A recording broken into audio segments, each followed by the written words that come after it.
What's up everyone, welcome to today's video, or today's short. Basically, I'm going to be discussing a pretty touchy subject, but with the month of June comes Pride Month, which you can already tell where this is going probably, if you've seen some of my other videos, but that's fine.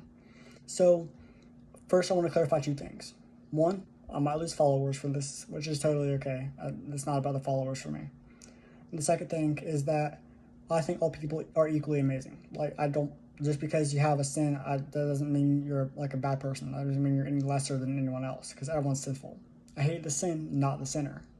So don't think I'm hating on anybody specifically. Like this is just me trying to help people out in Christ. All right. So I'm basically just going to be reading a few Bible verses from my fellow Christian on why we should not be participating in these celebrations. The first two verses I'm going to read are both from Leviticus. It's Leviticus 18:22. You shall not lie with a male as with a woman. It is an abomination.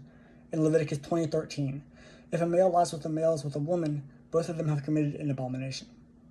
And then I'm going to go down all the way down to Romans chapter 1, verse 26 through 27, which states, "For this reason, God gave them up to their dishonorable passions. For the women exchanged natural relations for those that are contrary to nature, and the men likewise gave up natural relations with women and were consumed with passion for one another, men committing shameless acts with men and receiving in themselves the due penalty for their error." The Bible is pretty clear on this. It's just not okay. We shouldn't be doing this as Christians, and we shouldn't be celebrating this type of action. The last verse I'm going to read is just from 1 Timothy chapter 1, verses 9 through 10.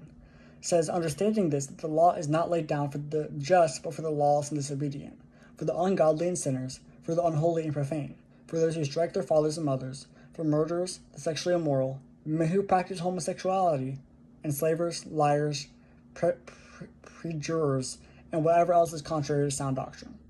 So basically, guys, what we see is that we shouldn't be celebrating this type of stuff. While honestly the people themselves are great people, the action that they're celebrating, however, is not so much.